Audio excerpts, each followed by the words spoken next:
This is Pretty Much Pop, a culture podcast treating each of you listeners like our special little child that we have to say no to.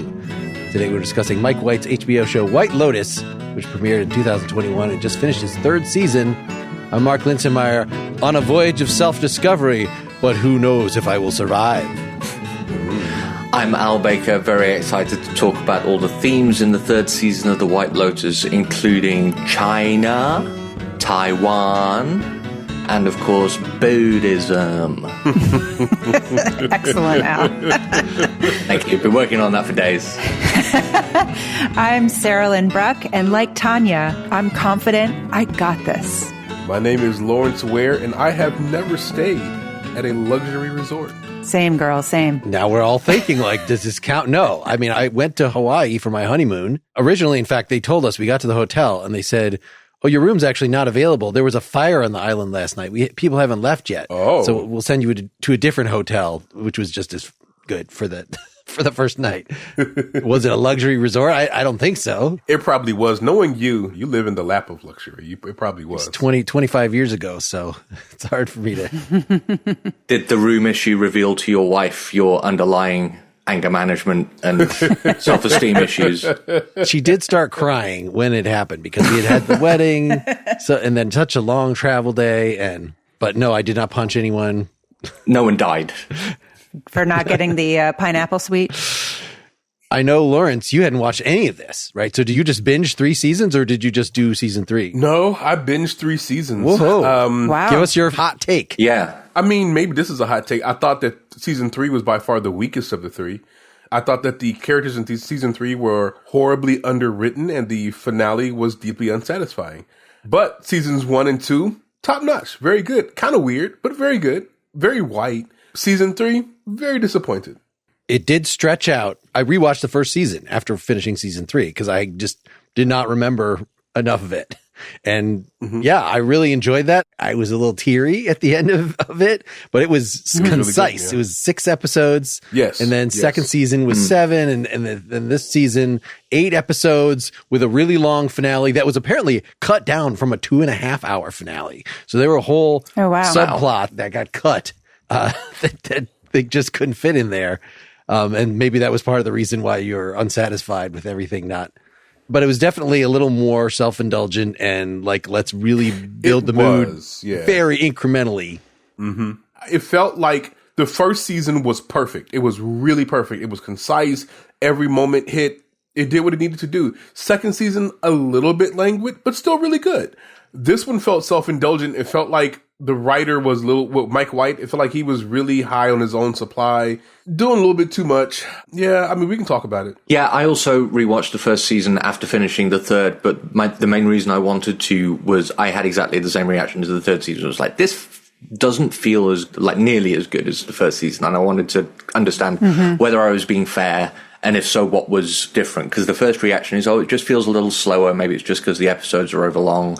There's a few more characters that are supposed to have plots, and maybe that's making things a bit jumbled. But the main thing, when I rewatched the first season, it is still every bit as good as it was the first time I saw it.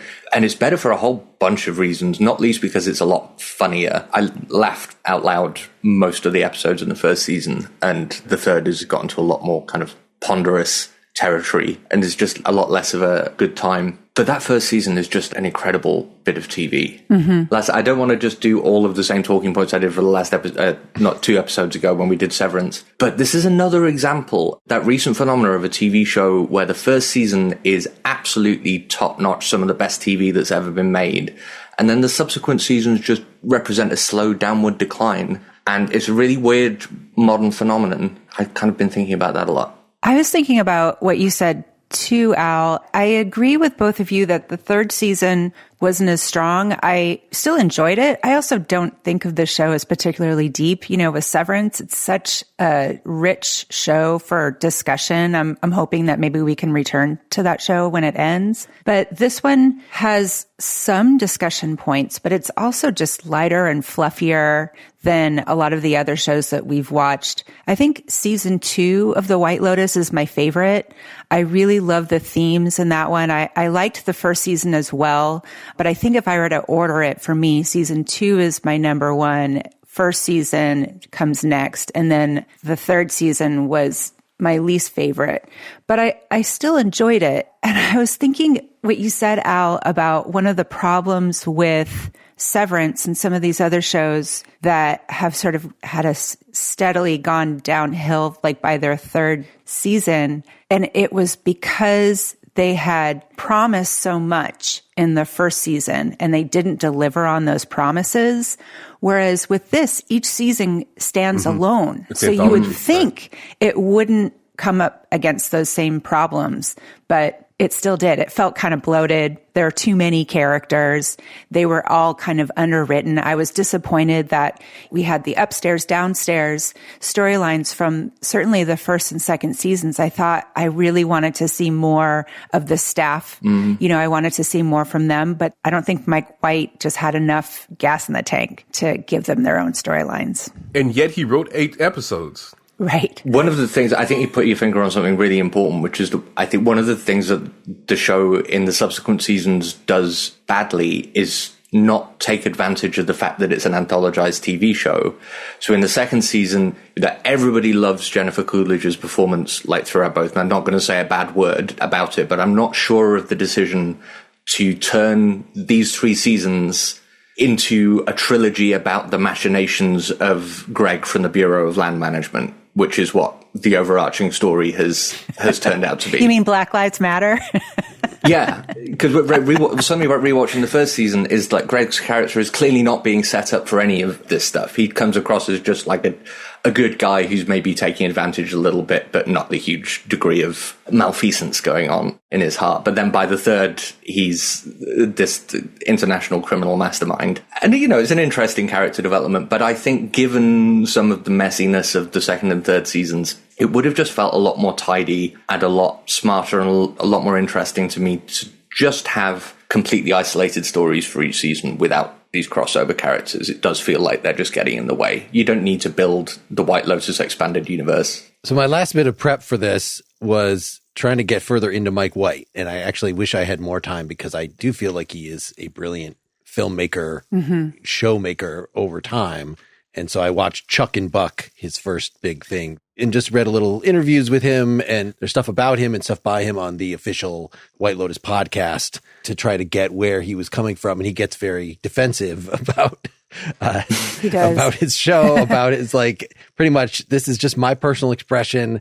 If you don't like it, you know, screw off. This is pure auteurship. But it seems, yeah, he was trying in this third season to not repeat himself from the previous seasons by making this be like a coherent, self-contained Buddhist questioning of what do we want out of life, which is sort of something that maybe is implicit. You know, all these rich people, they have all they want, but yet they're still miserable. That's been a theme throughout, but to actually put it in terms of Buddhism and make it really straightforward and have these sort of Greek tragic elements to it, you know, that this is why we're not spoiling the end quite yet, but, you know, things had to end in certain ways. And one of the things that was just so obvious, the Darth Vader move, let's say, that it's okay, according to his self-described mission, that it was predictable, that it was because it was sort of trying to do a different thing than the earlier seasons, which were just more unpredictable, watching characters evolve. He did that with the 3 women in this, the childhood friends, but for those 2 main plot lines, he was doing something else. Yeah. Okay, Mike White. I mean, the first thing is, like, okay, if you want to do something different, then why are you framing it in exactly the same? Why do we also start with a mystery corpse? And obviously the whole through line of the story is, the idea is presumably that we have to keep guessing about who dies at the end. And certainly that's what I was doing. So sure, if he wants to do something different, why is so much of it the same? But also it's weird. I haven't heard the guy talk, but given his output, you wouldn't expect it to be so defensive and auteurish. This is a man who I know best as a Jack Black vehicle creator par excellence.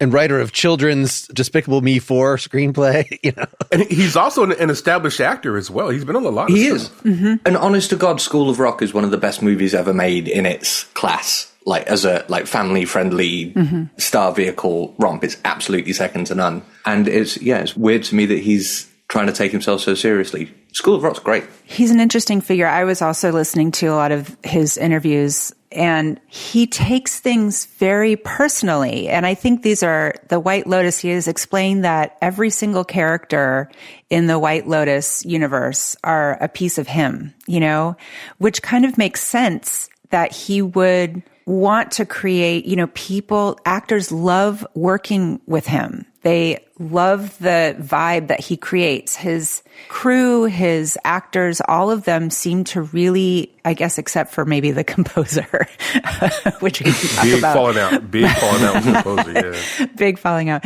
But for the most part, he establishes really good relationships with his crew and his cast. But to hear him listen to how he is being received by those same people, it makes him cry. And he says, it stresses me out. I want to create the best possible environment, creative environment for these people. And I work very, very hard to do so. You know, and it sounds like he's trying to create this easy place for people to be creative. But personally for him, it sounds like it takes a lot out of him. It sounds like he might need to work with someone else. And maybe that someone else could help him edit some of his ideas and thoughts. Because you're right that I get the impression that he wants to do a really good job and all kinds of stuff. I also get the impression listening to, because I went on a deep dive listening to that composer. He is incredibly hard to work with. That's just what it sounds like. Tell us more. It sounds like he is incredibly hard to work with. He's like an auteur in the worst possible way. Cristobal Tapia de Veer. Okay. I didn't know what that dude's name was, but I read what he said. I read what he said. And it just sounds like he's very controlling. He wants to do things his way, particularly in this last season. It might have even become that he's kind of gotten a little full of himself with the success of the first and second season of White Lotus. And he might need some editing. I'll take that back. There's no might. He needs some editing. Well, he got some editing. He was mad about it. Yes. Mike White was like, I'm not going to use your whole song. Where, if they just played the whole theme song from season 3, you would see I introduced the theme song from season 1 at the end, but he wouldn't play the whole thing. They only want to do a minute and a half in the closing credits. And so I just put it on YouTube myself. I was so mad. I'm just like, there's some turmoil going on there. And so I think that Mike White is very, very creative, to be sure. I haven't seen School of Rock, but I've seen a lot of those animated films. You know, my kids have seen them. I've seen a lot of those animated films. They're very well written. The pacing is great on those films. Nacho Libre, I really enjoyed it. You know, that's one of those things that I really enjoyed. I'm just saying, he just might need some editing when it comes to the TV stuff now. There is always a danger of a creative who's had massive success getting a little too full of themselves. He hasn't touched the stove yet, but he's getting close. And so if he can kind of pull away a little bit, I think he'll be fine, because there's a lot of really good ideas in the show. It's just that there's too many, and he tries to go to too many rabbit holes, and he has too many characters. And if he could just like pull back a little bit, right, and pump up a little bit of that upstairs downstairs intrigue and not go all in on the rich people, it could be a much better show. Sounds like everybody involved needs a week at a luxury spa resort, to be honest. Or 6 months. Just for the record, it's not like Mike White is the actual video editor on these films. There are other editors. In fact, Google is telling me that they've been nominated for Emmys. But Mike White is certainly like the showrunner. Yes, he is the person who has the final word. Yeah, he doesn't have a writer's room. It's just him. Something I think we should be clear on is that, like, the third season is the weakest of the 3, but it's still pretty good TV. I'd watch that again over almost anything that I've seen recently. Absolutely. I was 100% entertained. Not over, what was the show that we watched last? What was Severance. it that we watched last week? And Adolescence. Severance. Not over Severance. And Adolescence. Not over those. But yeah, it's good. Not over the Baldwins. Sorry, just no, definitely over the Baldwins. I'm gonna be honest with y'all. It's a little too white for me, though. It just really is. It's just really, very, really very white. It makes me queasy. But yeah, it's good. It's just not great. And the first season was great. The second season was really, really good. This one is good. So part of his taking everything so personally is, I understand that he really takes seriously I am inhabiting these characters. Each of these characters is a part of my personality, is something that I'm exploring. I want to live through other people.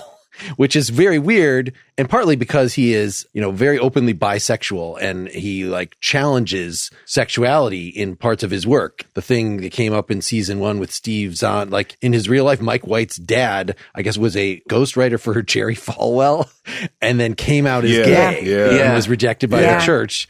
And he himself, so these things, and this is very much in Chuck and Buck, that early film, where he plays a guy who is trying to reconnect with his best friend from childhood, who he had fooled around a lot with sexually at the time, and is himself suspended basically in a 12-year-old man-child kind of thing, going out into the world, but one with a really, horny homosexual stalker kind of thing, and puts on a play to re-seduce his old friend. And it's a very polarizing, but I think great. And of course, he plays this character. He's just explicitly said about the film and about that he just thinks everybody is by nature bisexual. And so this is like one of the things that is the buttons he wants to push the audience on, is to wake up, realize that we're all the monkey. We're all, these little things that we've been put into by society are a bunch of bullshit. And, there's a lot to discover about ourselves. God, now I'm regretting my choice of watching the first 2 episodes of Enlightened. I should have watched that movie. I meant to revisit Enlightened. I haven't seen that in a long time. I remember enjoying it, but I remember almost nothing about it other than it ending in kind of an unsatisfying, that it was canceled. It was canceled. Yeah. I had always meant to watch it, and I was like, oh, now's my chance. And I love Laura Dern, and Mike White's in that. And I can really see the connective tissue between that show and White Lotus for sure. I think my whole reason for bringing this up was, why is it not more of a black show, for instance? Because for some reason he feels like he can inhabit 3 middle-aged female friends who are, but does not feel comfortable. Like, I don't know, maybe season 4 will have the black family on vacation and their Jeffersons, moving on up to be okay. Well, this was his thing about. Watch it, sir. This was his thing about. You're getting careful. He said he felt weird and got some weird feedback that having like the only black character in the first season be, somebody who's in the downstairs who's screwed over, and then thought it would be kind of funny for her to do the same thing in the 3rd season. But that's still sort of just playing with the idea, not like I'm exploring the black experience in any way. He may just not feel comfortable doing that, because that is a third rail. And that is, again, why I'm saying he might need some collaborators. Because if he brings in black folks, they will be able to do that writing for him and help him kind of achieve that goal, because him doing it by himself is going to be severely limiting. I had the same thought, Lawrence, like with Own Voices, and it's like he doesn't have a writer's room. And I think it would be really dangerous, actually, for him to be writing characters who didn't share his experience. I mean, you really have to get that right if you're going to be doing it. And it's hard to do that by yourself if you don't have that experience. That's true, but it's a hard job. It's part of the job of the writer to be able to present experiences unlike yours. And one thing that Mike White does, I thought phenomenally impressive. I thought he was gay, so the fact that he's bisexual, I mean, I don't know whether this makes it easier or not in any sense. But one thing that I was absolutely flabbergasted by was his ability to write in season 1 the 2 college girls, Sydney Sweeney. I was as well. Who, I mean, their performances too are absolutely amazing. But just that portrayal of how absolutely terrifying, like, smart and beautiful college-age girls are in any social situation was incredible. And so he can, like, clearly think his way into some dark psychological places. One other thing, on your point, Lawrence, another thing I thought that the first season was distinctly stronger about was making the racial and class themes inherent in the setup much more explicit and dealing with them much more sharply. In the first season, there were no black guests, but there were plenty of people of color among the staff, and the show like lingered on that and made it a thing. And there was the colonization subplot, which fed through into the main action of the series. And that was all, and again, considering how short this series was, that's really tight, thorough writing. And then by contrast, in the 3rd season, you've got these extremely underwritten local workers in the resort. Lisa, who you have one of the biggest like song and dance artists in the entire world right now, and she dances on screen for, I think, 15 seconds, and it's not very good. moving around. So, like, I don't think he necessarily needs other people to come and write with him. I just think he needs to remember how to do it better, because he clearly can do it better. Mm-hmm. Yeah, clearly he's, a good writer. He is. Research. It's not just all out of there. It's not Woody Allen, where everything comes out of his own brain and every character sounds like Woody Allen talking. It is like that he's spent time with, and he's talked about this whole three women friendship of just overhearing conversations, interacting with people, so you're always, inhabiting, and I'm sure the actors themselves are adding some part of that. So like, it's, even if you write the lines for people in a situation, they're still interpreting it. They're still, absolutely. I don't know how much they're changing, if they're ad-libbing at all. It would not surprise me from what we were saying about how he, sets things up for people to work at their best. Like, if that means they have to strictly say only exactly what was on the page for every single thing, that would be surprising.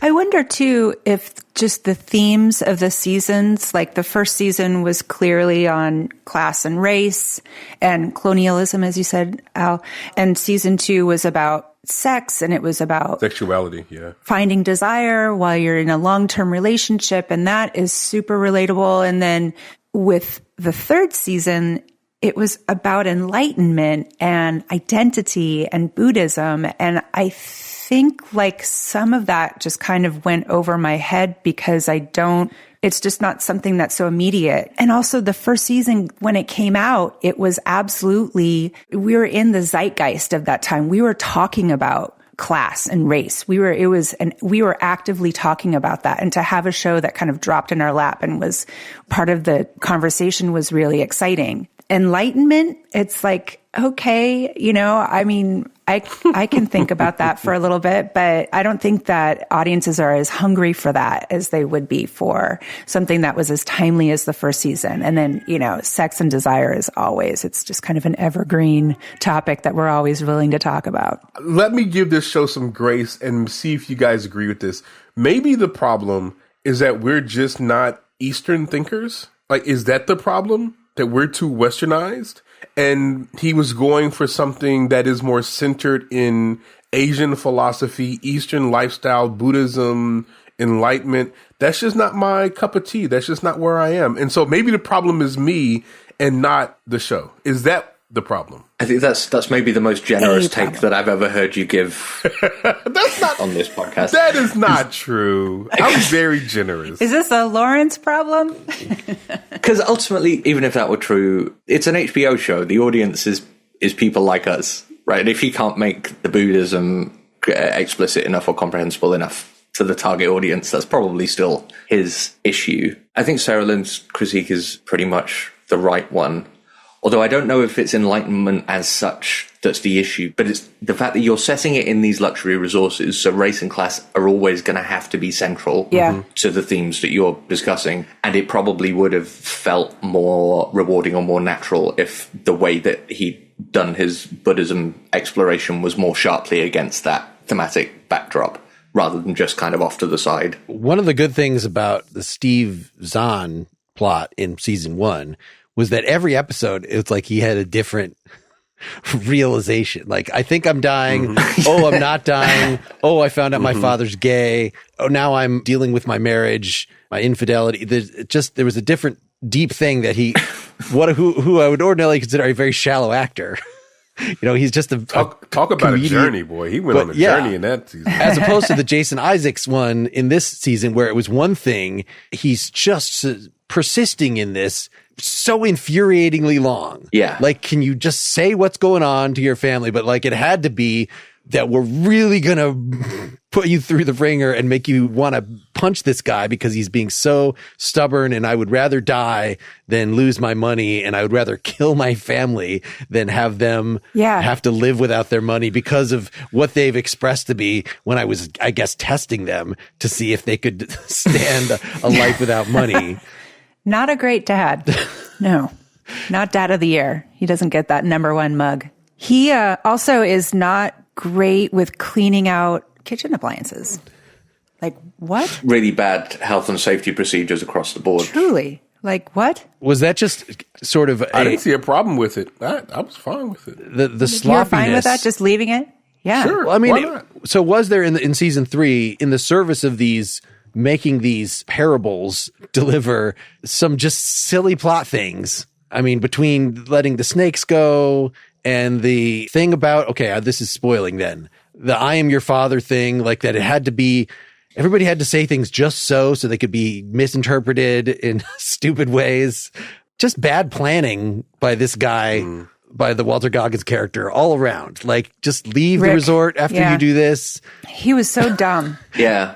I love Walton Goggins. Great actor. I was about to say great actor, and I thought he did a great job in that part. But holy crap, that guy was so stupid.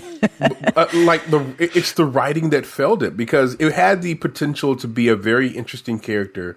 The writing just failed it. I do feel like he does this great job of like these parallel kind of characters, and he does have some repetition in character types, throughout all 3 seasons. But I liked having kind of the parallel between Jason Isaacs' character and Walton Goggins' character. Like, I liked seeing like, oh, are they actually going to finally, who's going to finally become enlightened, I guess? Who's going to finally realize that what they have all along is the most important thing, is your loved ones, And I like that he kind of pairs those types of characters along. The payoff wasn't as great, I think, for season 3, but it still had like nuggets I really enjoyed. I actually really liked the Ratliff family. I loved every single one of those characters. I thought that whole storyline was really funny. The 3 women, I thought that friendship circle. And I knew going in, oh, you've got 3 women on vacation together. This is not going to go well, because it never goes well, even when you're 3 nice, normal people. I love that dynamic. So there were certain parts of this 3rd season I really, really enjoyed. I don't want to totally shit on it, but it was still overstuffed. Is this show just The Love Boat? Okay, Al, are you sorry? Are you ready for my not charitable take? Okay, so yeah, sure. Dig in. So now the other one, enlightenment. Is it really this easy to get there? It felt like enlightenment was taken a little lightheaded, because I've studied Buddhism. I never got enlightened, and it's been years. I know Buddhists, and it takes a long time, and they've been Buddhists for years, and they don't get enlightened. It's just, on the one hand, maybe he's going for something that is not within my wheelhouse. On the other hand, I feel like it's a little flippant how he approached it and how he presented it on screen. What do you guys think about that? I think the take of the show is clearly pro-Buddhism. I don't know if Buddhist evangelism is a coherent thing, but if there can be such a thing as Buddhist evangelism, this is Buddhist evangelism. But I think the main takeaway of the show is that none of the characters get enlightened. There are clearly enlightened people, because we've got all the monks, the monastery, and everything, and everybody there is treated extremely sensitive. No, the show has no criticism of that as a religion, as a lifestyle, or anything like that. But none of the actual characters get to be enlightened. And I think what the show is doing is highlighting why those people can't be enlightened. So we've got the Walton Goggins, Amy, whatever character, and in those cases, they're bound together, but his desire for revenge ultimately means that they can't get their version of enlightenment. So, happiness. Obviously, most explicitly, the girl with the family just can't bring herself to... Piper? Yeah, Piper just can't bring herself to be apart from the luxuries that she's got used to. It's kind of pessimistic, really, because it's at once showing that, this kind of enlightenment is the only way that any of these people are going to be happy, but here are all the reasons why it's never going to happen for any of them. And so it makes me wonder why Sarah, who is a eternal optimist, likes this show at all. I am an eternal optimist. I was taking the Buddhist lesson just much more simply, which is don't be such a materialist douchebag. And so it's actually not that hard for them, or, let go in the case of, revenge or whatever. So it's not a matter of achieving some Satori experience that none of us can understand because we are not steeped in that tradition. It's just a matter of, can these people get over their hangups in a fundamental way? And so, yes, this is something that is attainable and is attained actually by the guy who does not decide to kill his family. Yeah, no, you're right. He's chill at the end of it, isn't he? Sort of, yeah. Sort of. I'd like to see what happens after they finally check their phones. I need to know what happens the next day, honestly, if I'm being honest about that. Yeah. This third season is more cynical, I think, than the first two. I mean, he's always seeming to raise the question, like, does travel really change you? Can people like this, many of them are truly terrible, could they possibly change?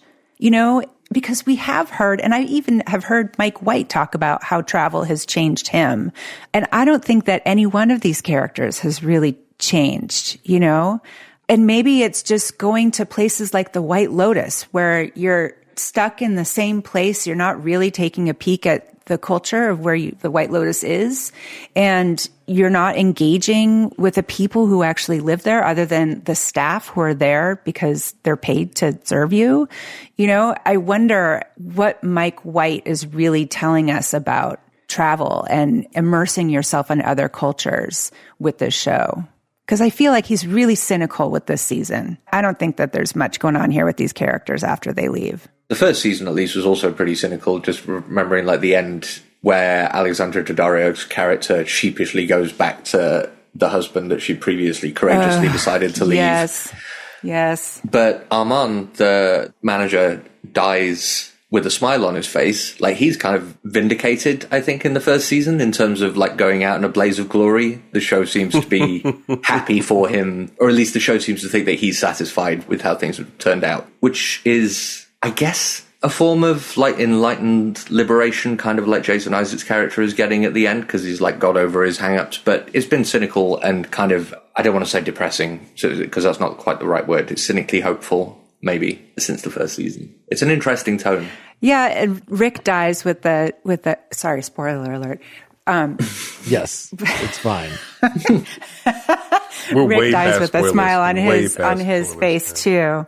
He looks the happiest he's ever looked in the entire 8 episodes, staring up in that water, in that pond, that man-made pond. Al, I feel like that is a bizarre reading of the death in season 1. I do not. It's somebody who has fallen so far off the wagon that he really seemed to enjoy his job. Like, he really got into it at the beginning. Like, yes, he had some sort of awakening that he was put upon, because I didn't remember this whole aspect of the plot that he's training someone who is pregnant and then she gives birth during the episode. And he's like, I just can't believe I was so not focused on her as a person that I could have missed this. And this is just letting everything, the first chink in the armor. But yes, no, it seems like to me a complete fall, that he started out in a good place. He did not end in a good place. He ended in the worst possible place. He ended being dead after doing something truly stupid and bizarre. So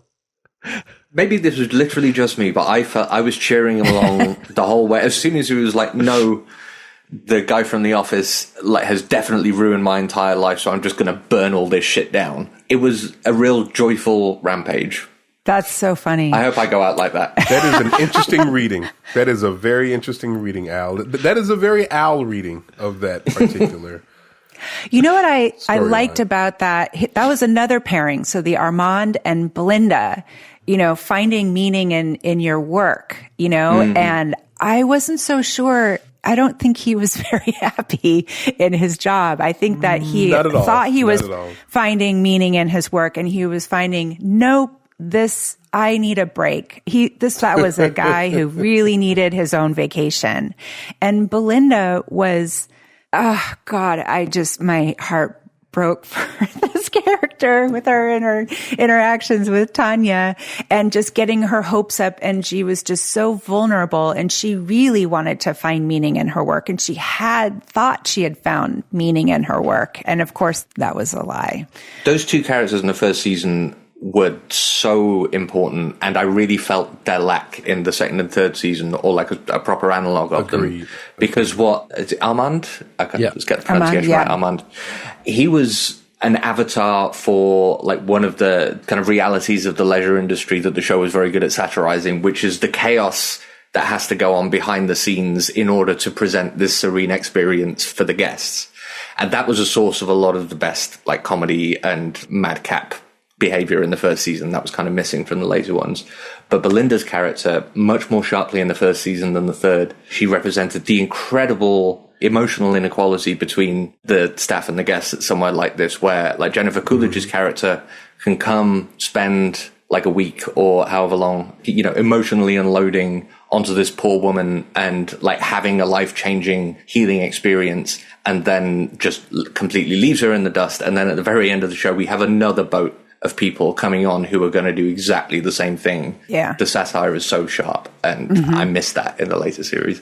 I had not remembered that Jennifer Coolidge's sort of goodbye speech in that was truthful, in that I should not be in business with you because I'm going to control you with my money and I'm going to whip you around just like I've been doing this week. So here, I'm going to just pay you off rather than put you through more of this. That like, yeah, actually, that's probably what was the alternative here. I'm just going to give you a block grant. Basically what happened in season 3 is that I'm going to give you and then get out of your way, given her personality. Yeah.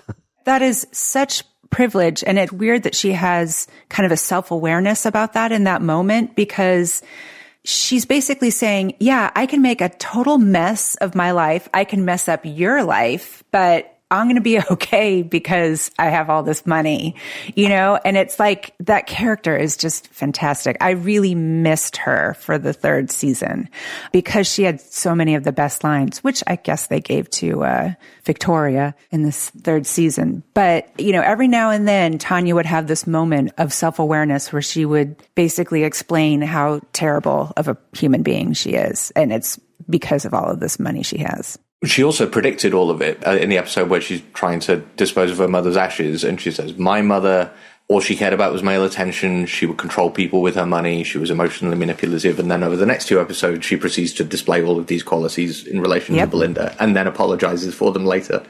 Yeah, it's not okay, Tanya. Speaking of the Victoria character, I don't know. I love Parker Posey. Like, she's one of my celebrity crushes or something. Like, I enjoy everything she's in. But if the first time she uttered a line, I'm like, sure you don't want to try a different voice with that? You sure that's what you're going with?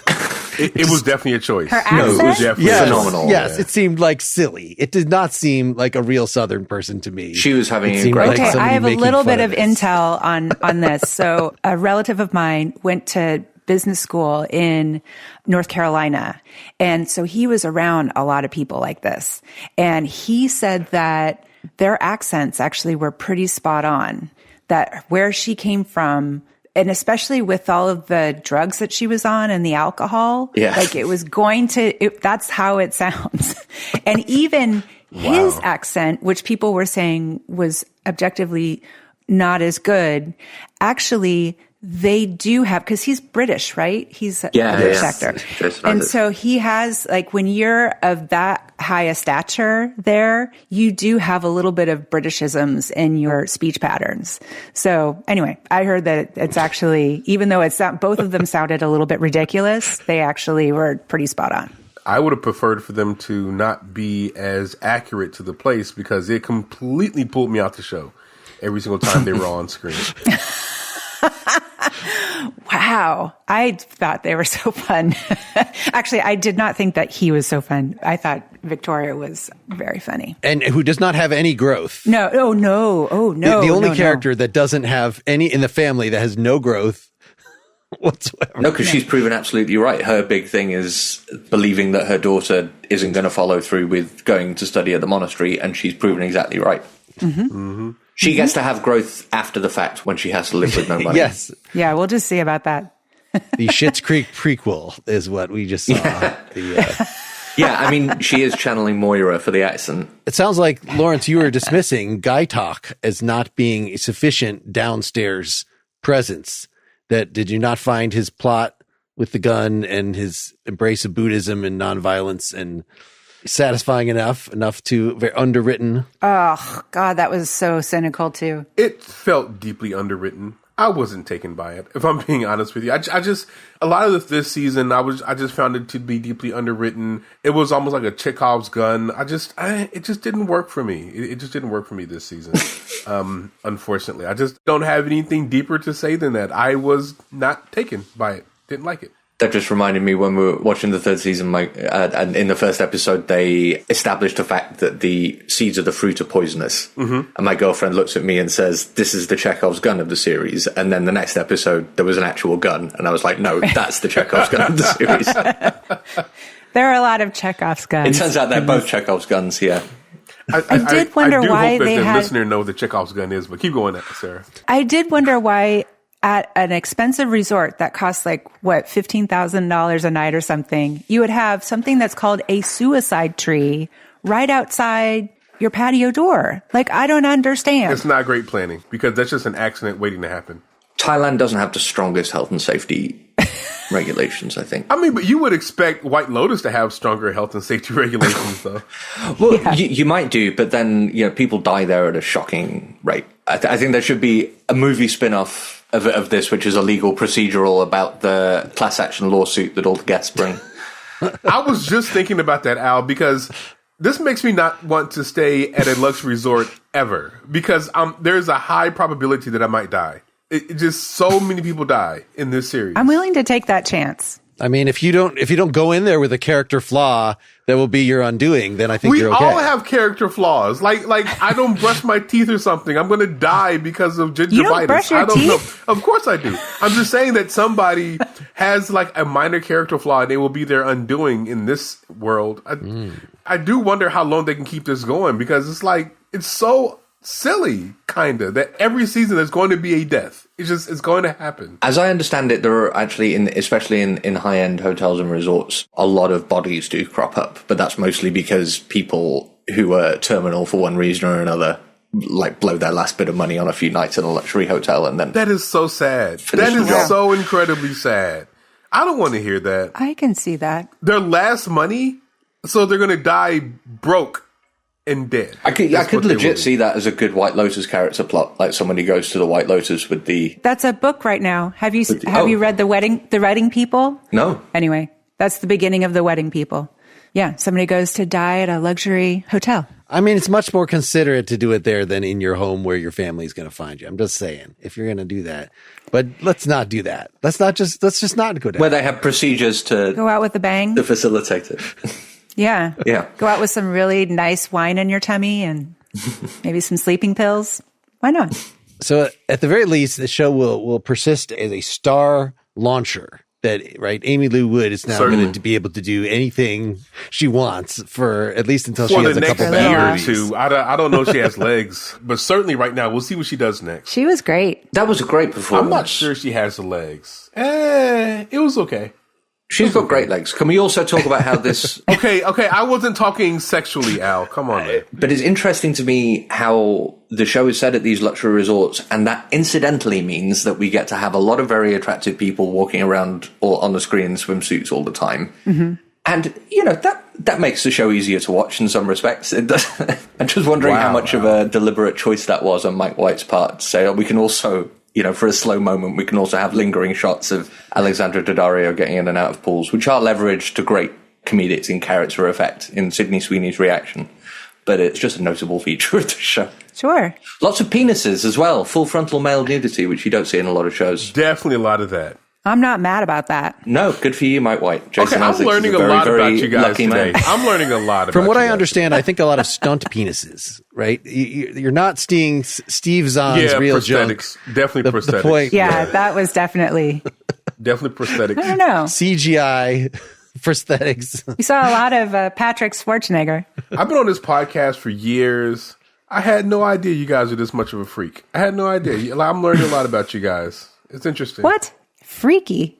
Because we enjoy the beautiful bodies that are presented to us? Sarah, we can go down the list of the past few episodes and what you've been talking about. I mean, you're out there, dog.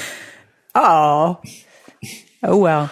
I'm a weirdo. And of course, Carrie Coon was already well established as being awesome, but now I think maybe will rise to the A-list status that she deserves. She is amazing. That was actually a great character.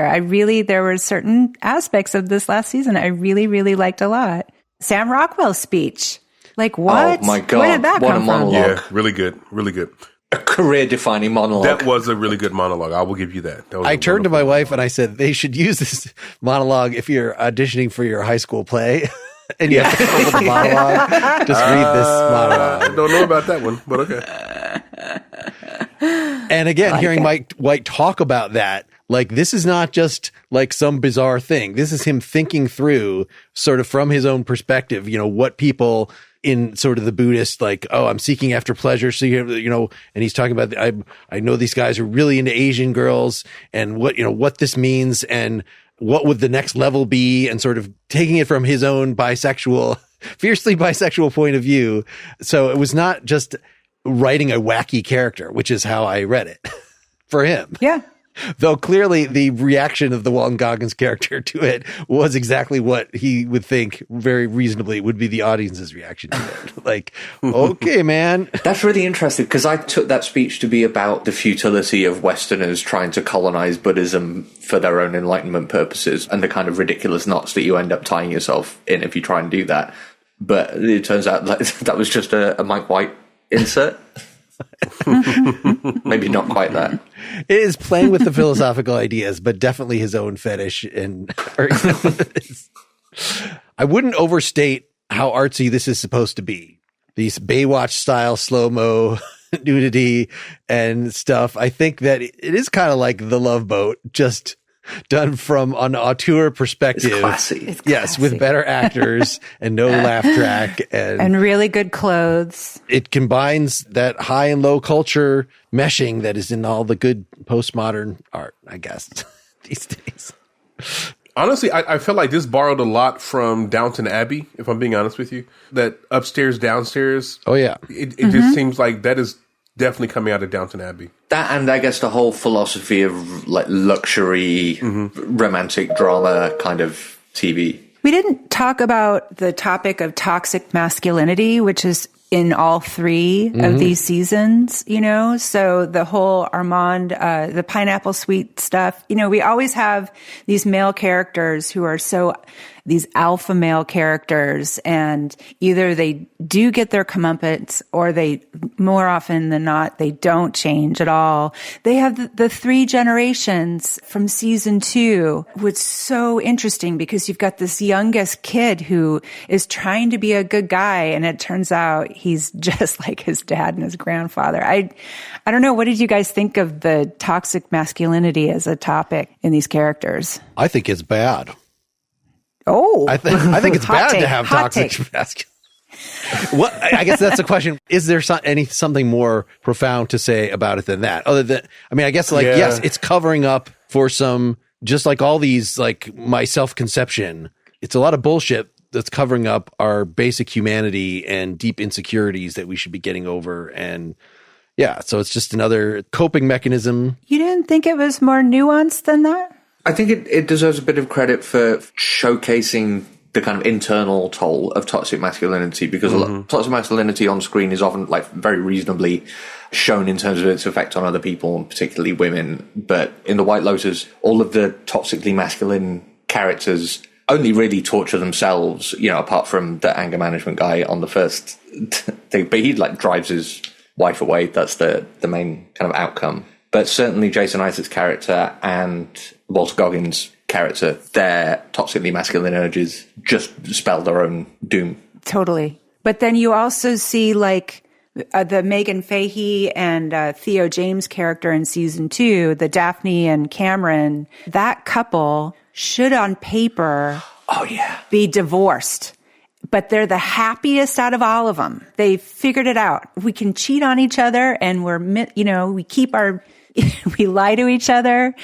Everybody needs a little bit of mystery. Like, I don't need to know about that. And they are happy as clams. And he's such a dick. I love that in the second season when you've got those two couples next to each other. You've got the normal ones who should be happy, who's at the Aubrey Plaza and whoever else. And then you've got the absolute psychopaths who are a train wreck, but they're exactly the right kind of train wreck for each other, and it works. And maybe that fits into Mike White's whole like letting go of your hang-ups thing, because he clearly likes the train wreck couple more than the boring repressed one. Well, he's just also not trying to make anybody just be like, this is the villain. Like, everybody's supposed to be an actual human being and flawed and screwed up in the way that human beings are. So everyone turns out to be somewhat sympathetic. Even the evil gays. I wasn't very impressed with the toxic masculinity. Like, it was like toxic masculinity is bad. It messes you up. It messes up other people. I think that he does other things a little bit stronger than talking about toxic masculinity. Maybe it's something that he cannot personally really sympathize with at all. That he observes it. He's an observer here. He's not he's not really vicarious participant, really. Yeah. I don't know. I think he's a pretty astute observer. Yeah, he's very, very astute at observing toxic femininity. So, he should be able to do the masculinity too. Wow. Nice little turn there. All right. Well, just to wrap this up, my grandmother's having a lot of trouble. So if you guys could all Venmo me $10,000 each, just now that we've had this experience together, I'm sure you're okay with doing that. All right. Thanks everybody for listening. Comparably, just to renegotiate a little bit, if you submit anything as a recurring payment on patreon.com/prettymuchpop, you'll hear the after talk that at least 3 of us are going to engage in a few minutes. We'll be including ASMR. Bye, everybody. Bye. You're going to make people not come. Bye. Bye. Pretty Much Pop is part of the Partially Examined Life podcast network. Get more Pretty Much Pop at prettymuchpop.com. Get bonus content for every episode at patreon.com/prettymuchpop.